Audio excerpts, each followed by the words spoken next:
दोस्तों स्वागत है आपके अपने YouTube channel MS GK GS study में। क्या हाल चाल है भाई? सब बढ़िया है? आप सभी को गुड मॉर्निंग। और बताइए क्या हाल चाल है? सब अच्छा चल रहा होगा? बिल्कुल भाई, अच्छा चलना चाहिए। आज आपको मिलने वाली है करेंट अफेयर की क्लास, जो कि आने वाले सभी एग्ज़ाम के लिए बहुत ही ज़रूरी होने वाली है, बहुत ही हेल्पफुल होने वाली है यह क्लास। तो इस क्लास को आप लोग अंत तक देखना है। आप लोग क्लास को अंत तक नहीं देखते हैं तो प्लीज़ इसको अंत तक देखिएगा। और इसमें जो हमने प्रश्न लिए हैं वो बिल्कुल छांट कर लिए हैं, प्रश्न एकदम बेहतरीन। और आपको समझाने का प्रयास करेंगे, आप लोग समझने का प्रयास करें विद इमेज के साथ। आपको बताएंगे कि आखिर पूरा मामला क्या है। तो क्लास को शुरू करने से पहले आप अपने मित्रों के पास इस क्लास को शेयर कर दीजिएगा फटाफट से, क्योंकि वो भी जुड़ सकें और अपने तैयारी को बेहतरीन बना सकें। और अभी तक आपने इस सेशन को लाइक नहीं किया तो प्लीज़ इस सेशन को लाइक कर दीजिएगा। और अगर चैनल पर नया है तो चैनल को सब्सक्राइब जरूर करें। सब्सक्राइब करना बिल्कुल नहीं भूलना है आपको, और नोटिफिकेशन को ऑन कर दें ताकि कोई भी क्लास आए तो आपको तुरंत मैसेज पहुंच जाए उसका। तो चलिए क्लास को करते हैं शुरू।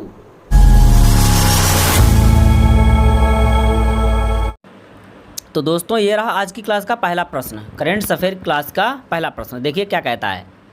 नमस्ते योजना हाल ही में अभी समाचारों में देखी गई है, किस श्रमिक से संबंधित है? बताना है आपको। क्वेश्चन को ध्यान से पढ़ना है, क्योंकि करेंट अफेयर में क्वेश्चन ऐसे होते हैं जिनसे बच्चों का माथा चकरा जाता है और कहते हैं वाह ये कैसा प्रश्न है। तो इसलिए प्रश्न को ध्यान से पढ़ना है। तो देखिए जो नमस्ते योजना है यह जो श्रमिक से जुड़ी है वह स्वच्छता श्रमिक से जुड़ी है। किससे दोस्तों? स्वच्छता श्रमिक से, यानी option C is the right answer. अच्छा यह है का बताते हैं आपको। इसके लिए आपको पूरी जानकारी देते हैं कि आखिर यह जो योजना है किस लिए है, किस काम के लिए है और क्यों ज़रूरी है। बिल्कुल भाई, देखिए भारत सरकार ने सीवर और सेप्टिक टैंक श्रमिकों का समर्थन करना और सीवर की सफाई के लिए इस योजना को शुरू किया है। दोस्तों आप इस इमेज के जरिए से समझ सकते हैं नमस्ते योजना यानी सफाई कर्मियों को मिलेंगे विशेष लाभ। बहुत से इसमें लाभ हैं, जैसे सुरक्षा बीमा, प्रशिक्षण और सुरक्षा किट वगैरह। स्वच्छता संबंधी, स्वच्छता से जो भी जुड़े जितने सामान हैं, जितनी भी सुविधाएं हैं, यह सब इनको मिलने वाली हैं। तो कुछ इस प्रकार से भारत सरकार यह फैसला ले रही है, वो भी बिल्कुल सही फैसला है। दोस्तों समझ में आ गया? अच्छा, और देखिए इस योजना में 38,000 से अधिक श्रमिकों को या श्रमिकों की जो प्रोफाइल है वो तैयार की गई है इसमें कार्य करने के लिए। इसमें 68.9% अनुसूचित जातियों तथा 14.7% अन्य पिछड़े वर्ग और 8.3% अनुसूचित जनजातियों से है। और इसका मुख्य कारण है खतरनाक मौतों को रोकना, यानी साफ सफाई रखना। भाई गंदगी के कारण मौतें भी तो बहुत होती हैं, तो इसको एकदम सही सरकार ने किया है। ठीक है, यही है इसका पूरा कारण, यही है पूरा मामला इसका, इसलिए यह योजना शुरू की गई है। आई होप आप लोगों को समझ में आ गया होगा। चलिए चलते हैं अगले प्रश्न की तरफ। स्टेट फास्ट नून शब्द किस अंतर्राष्ट्रीय संगठन से संबंधित है? यानी आपको बताना है जो स्टेट फास्ट नून जो शब्द है वह किस अंतर्राष्ट्रीय संगठन से जुड़ा है, यानी कौन से ऑर्गेनाइजेशन से जुड़ा है, यह आपको बताना है। सार्क से जुड़ा है, आसियान से जुड़ा है, IMF से जुड़ा है या फिर नाटो से जुड़ा है? बताइएगा ज़रा और फटाफट कमेंट करिए। देखते हैं, खतरनाक प्रश्न है और देखते हैं सबसे पहले कौन आंसर बताता है। अगर जिस बच्चे ने सही आंसर बता दिया तो उसके लिए एक प्यारा सा कमेंट करिए आप सभी लोग, क्योंकि क्वेश्चन तो खतरनाक है। देखते हैं कौन बताता है। तो चलिए दोस्तों, जो स्टेट फास्ट नून शब्द का अंतर्राष्ट्रीय संगठन है वह नाटो है। कौन है दोस्तों? नाटो है। अच्छा, यानी option D is the right answer. आप इमेज के जरिए से देख सकते हैं कि नाटो का कुछ इस प्रकार लोगो होता है। चलिए आगे जानते हैं इसके बारे में अच्छे तरीके से। दोस्तों यह एक परमाणु ड्रिल अभ्यास है। जो स्टेट फास्ट नून है यह कैसा है? यह एक परमाणु ड्रिल अभ्यास है, जो कि आप इमेज के जरिए से देख सकते हैं। आप दिखाने का प्रयास कर रहे हैं आप लोगों को, देख लिया? अच्छा, जो 13 अक्टूबर 2024 को आयोजित हुआ था। इसमें 13 देशों के 2000 कर्मी और 60 विमान शामिल होंगे और यह करीब रूस से लगभग 900 किलोमीटर दूर उत्तरी सागर में किया जाएगा। यह आपको ध्यान रखना होगा। और अगर बात करें नाटो की, तो नाटो की दोस्तों सबसे पहले तो इसका पूरा नाम जानना होगा आपको, क्योंकि एग्जाम में कहीं से कुछ भी पूछ सकता है। तो नाटो का जो पूर्ण रूप होता है वो नॉर्थ अटलांटिक टेरिटरी ऑर्गेनाइजेशन। ठीक है, अगर इसको हिंदी में करें तो उत्तर अटलांटिक संधि संगठन होता है। अगर इसके स्थापना की बात करें तो 1949 में हुई थी। अच्छा दोस्तों, और अगर आपसे पूछे, क्योंकि ऑप्शन में दे रखा है सार्क, इसका भी तो फुल फॉर्म पूछ सकता है, बिल्कुल पूछ सकता है। चलिए इसका भी जान लीजिए आप लोग। South Asian association for regional corporation, यानी हिंदी में इसका क्या होगा? दक्षिण एशियाई क्षेत्रीय सहयोग संगठन इसे कहते हैं, आप ध्यान रखेंगे।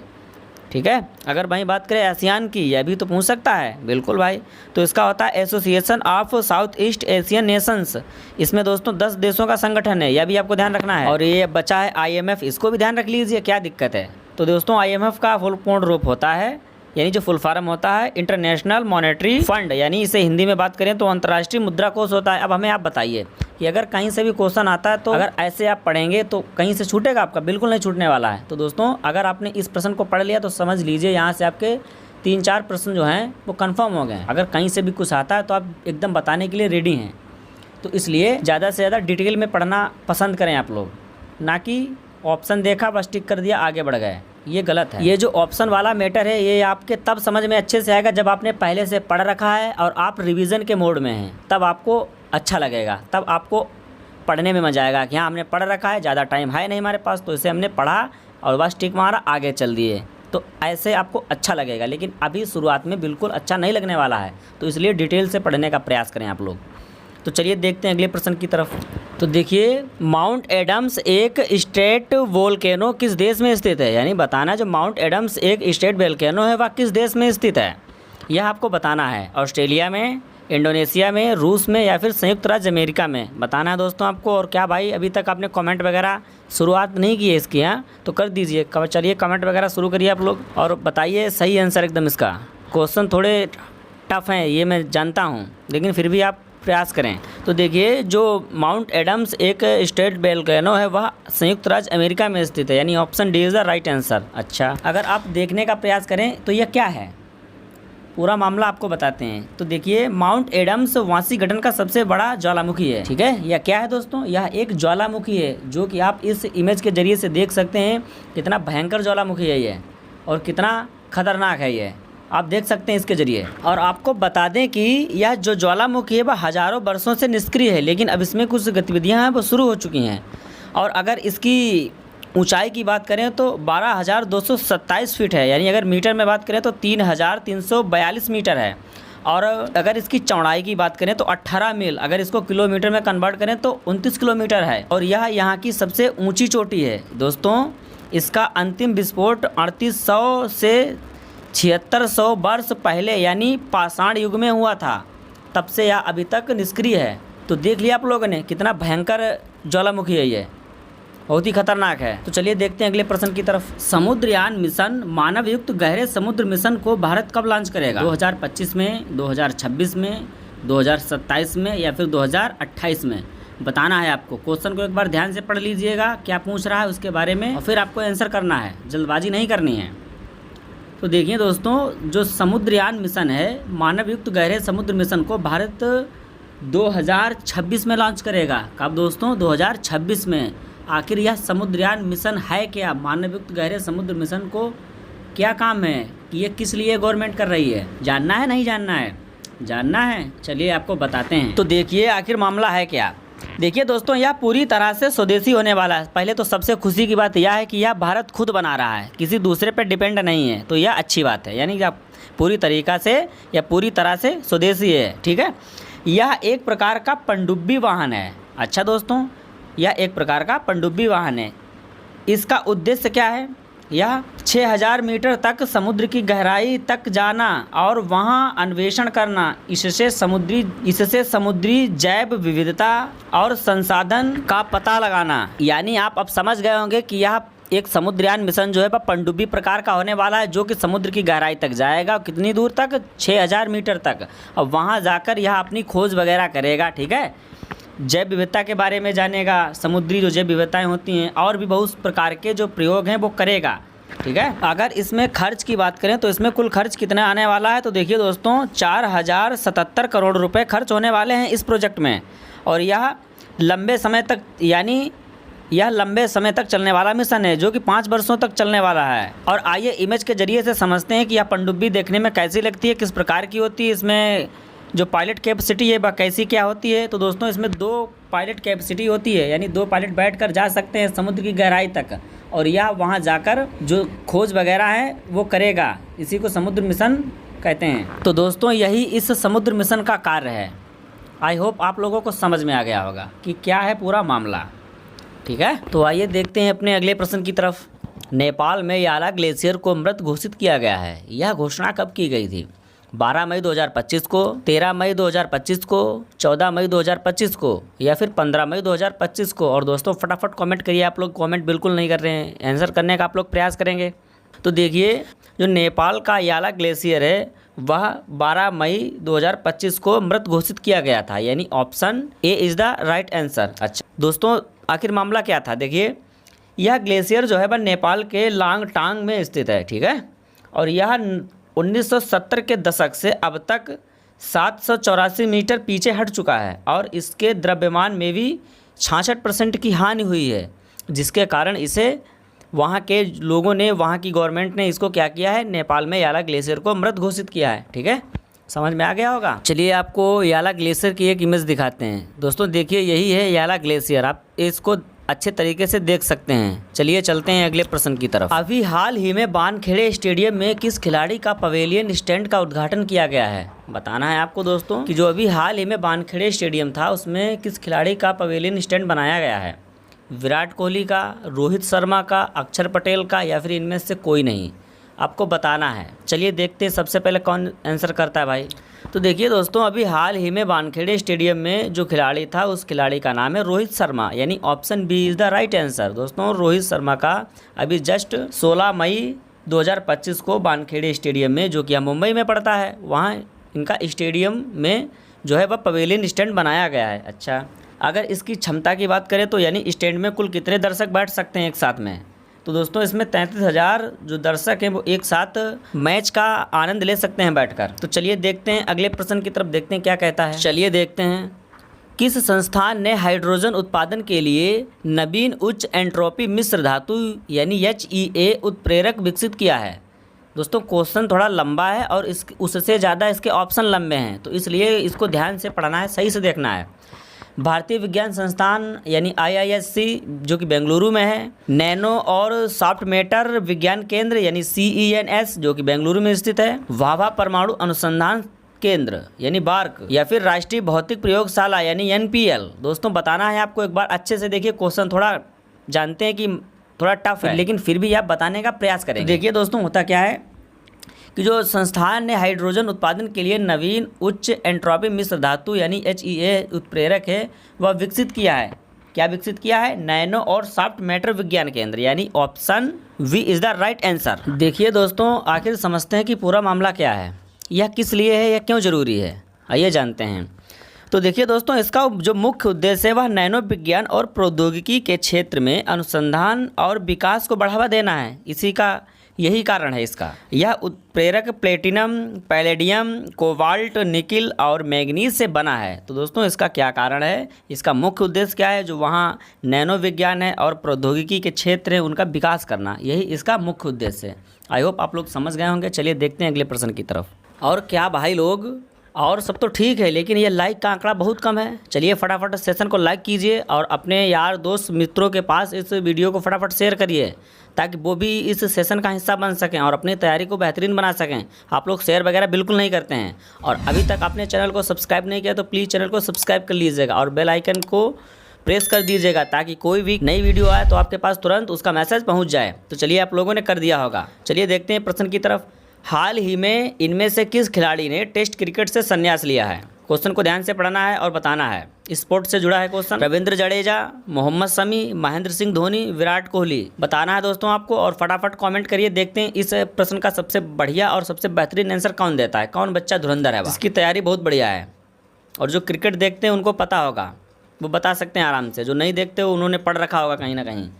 अच्छा तो देखिए जो हाल ही में टेस्ट क्रिकेट से संन्यास लिया है वह खिलाड़ी का नाम है विराट कोहली। ठीक है दोस्तों, यानी option D is the right answer. अच्छा आइए जानते हैं जरा इनके करियर के बारे में, टेस्ट करियर के बारे में क्या है पूरा मामला। तो देखिए दोस्तों विराट कोहली ने भारत के लिए 123 टेस्ट मैच खेले हैं जिसमें इन्होंने 46.85 की औसत से 9,230 रन बनाए हैं और इसमें इन्होंने 30 शतक और वहीं 31 अर्धशतक शामिल हैं इनके, यानी इन्होंने इतने पारियों में 30 शतक और 31 अर्धशतक लगाए हैं। इसके अलावा अभी हाल ही में दोस्तों विराट कोहली के अलावा अभी हाल ही में रोहित शर्मा ने भी टेस्ट क्रिकेट को अलविदा कहा है, तो ये भी आपको ध्यान रखना होगा। तो दोस्तों भारत के 2 सबसे बेहतरीन खिलाड़ी तीनों फॉर्मेट के, जिन्होंने अब क्रिकेट को अलविदा कह दिया है। T20 में भी उन्होंने वर्ल्ड कप खेलने के बाद, जीतने के बाद T20 क्रिकेट को भी अलविदा कह दिया था। अब सिर्फ और सिर्फ एक ही फॉर्मेट खेलते हैं, वो भी ODI फॉर्मेट। चलिए ये भी आपको ध्यान रखना होगा। तो आई होप आप लोगों को समझ में आ गया होगा कि पूरा मामला क्या है। तो दोस्तों विराट कोहली और रोहित शर्मा 2 ऐसे खिलाड़ी जिन्होंने अभी हाल ही में टेस्ट क्रिकेट को अलविदा कहा है। तो आई होप आप लोग समझ गए होंगे। चलिए देखते हैं अगले प्रश्न की तरफ। शिलांग सिलचर प्रोजेक्ट किस वर्ष पूर्ण होगा? बताना है आपको। जो शिलांग में जो प्रोजेक्ट चल रहा है वह किस वर्ष पूरा होगा? 2025 में, 2027 में, 2029 में या फिर 2030 में? बताइए दोस्तों आप लोग फटाफट। बहुत बेहतरीन क्वेश्चन है ये। तो देखिए शिलांग सिलचर जो है प्रोजेक्ट वह 2030 में पूरा होगा। कब दोस्तों?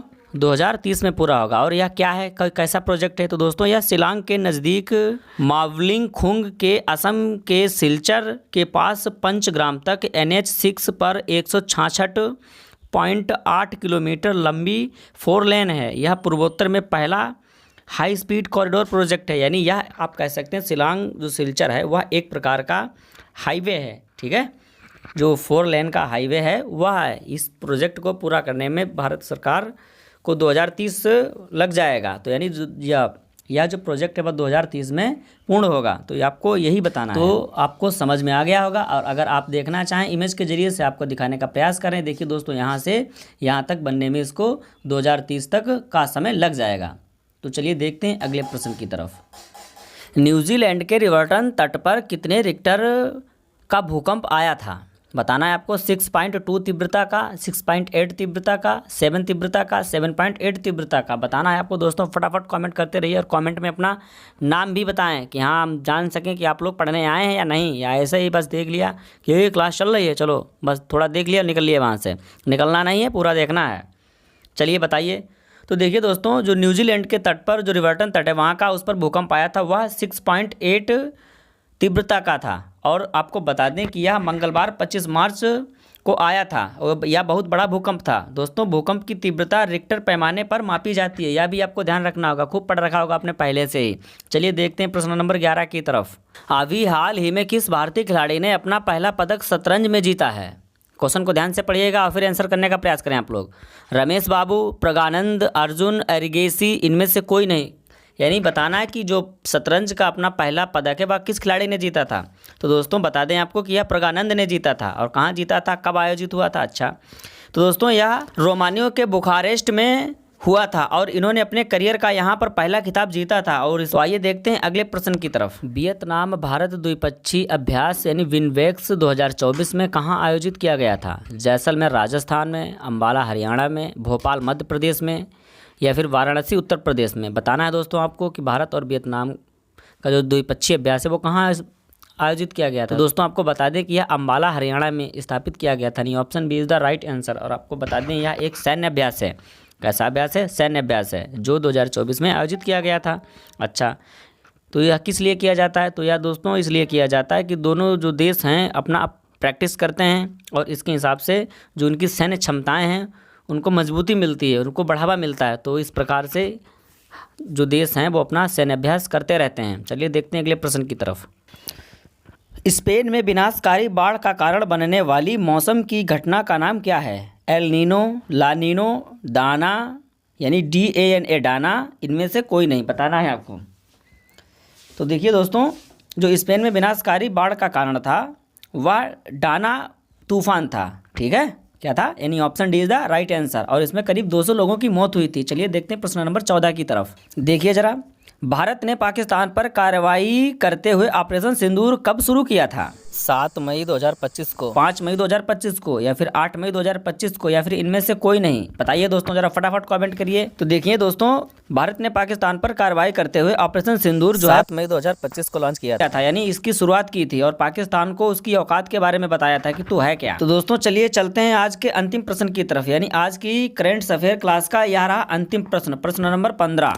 ब्रिक्स युवा परिषद उद्यमिता कार्य समूह 2025 का मेजबान कौन देश कर रहा है? यानी जो ब्रिक्स युवा परिषद उद्यमिता कार्य समूह है उस 2025 का उसकी मेजबानी कौन कर रहा है? ब्राजील, दक्षिण अफ्रीका, चीन, भारत? बताइए दोस्तों, फटाफट कमेंट करिए। तो देखिए दोस्तों, जो ब्रिक्स युवा परिषद उद्यमिता कार्य समूह 2025 की मेजबानी भारत देश कर रहा है। कौन सा? भारत देश। ठीक है, आई होप आप लोगों को क्लास अच्छी लगी होगी। प्लीज़ कमेंट करिएगा जरा और बताइएगा कि करंट अफेयर के आज के क्वेश्चन कैसे थे, बेहतरीन थे या फिर नहीं। आशा करता हूँ कि आज के क्वेश्चन बहुत ही बेहतरीन हैं। तो मिलते हैं अपनी अगली क्लास में, तब तक के लिए स्वस्थ रहिए, मस्त रहिए। और अभी तक आपने इस क्लास को लाइक नहीं किया तो प्लीज़ इसको लाइक कर दीजिएगा, और अगर चैनल पर ना तो चैनल को सब्सक्राइब जरूर कर लीजिएगा, बेल आइकन को प्रेस कर दीजिएगा, और जाते जाते अपने मित्रों के पास इस क्लास को शेयर कर दीजिएगा ताकि वो भी इस तैयारी में आपका हिस्सा बन सकें और अच्छे से तैयारी कर सकें। चलिए मिलते हैं अगली क्लास में। धन्यवाद।